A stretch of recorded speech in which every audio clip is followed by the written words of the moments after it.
అయితే మీ కొడుకు దగ్గరికి వెళ్ళి చదువు వల్ల ఉపయోగాలు చదువుకోకపోతే ఏమవుతారో వాటిని వివరించాలి. సరే, నేను ప్రయత్నించి చూస్తాను.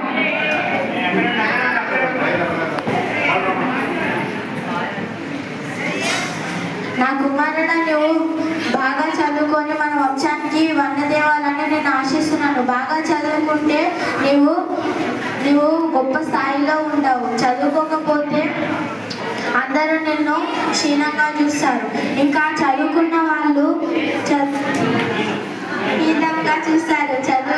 చదువు రాకపోతే మోదుగు పువ్వు లాంటి వాళ్ళు మోదుగు పువ్వు వలె ఉంటావు. మోదుగు పువ్వుని మనం దేనికి అవసరించము. ఇంకా చెట్టుకు పట్టిన చీడలాగా ఉంటాము. ఇంకా గాడికి తోక లేకపోతే ఎలా ఉంటుందో చదువు రాని వాళ్ళు ఎలా ఉంటారో అట్లనే ఉంటారు. నువ్వు చదువుకొని మన వంశానికి వందలిస్తావని నేను నమ్ముతున్నాను. సరే నాన్నగారు, ఇప్పటి నుంచి నేను బాగా చదువుకొని మీకు మంచి పేరు తెస్తాను.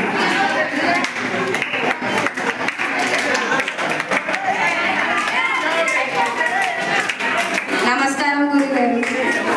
నాకు చదువు నేర్పియండి గురుగారు. ఇప్పటి నుంచి నేను బాగా చదువుకుంటాను. అప్పుడంతా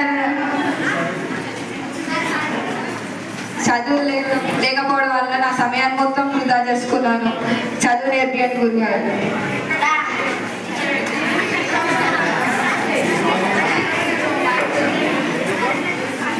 నమస్కారం శారీ గారు. నమస్కారములు. చెప్పండి. బాగున్నారా? బాగున్నాను. నాకేంటి, నేను బాగానే ఉన్నాను. ఊరి వాళ్ళందరూ మీ అబ్బాయిని చూసి గర్వపడుతున్నారు. ఊరి వాళ్ళందరి కోసం మీ అబ్బాయి చాలా చేశారని చెప్పేసి ఆశిస్తున్నారు. నేను మా అబ్బాయితో మాట్లాడి వస్తాను. నమస్కారం.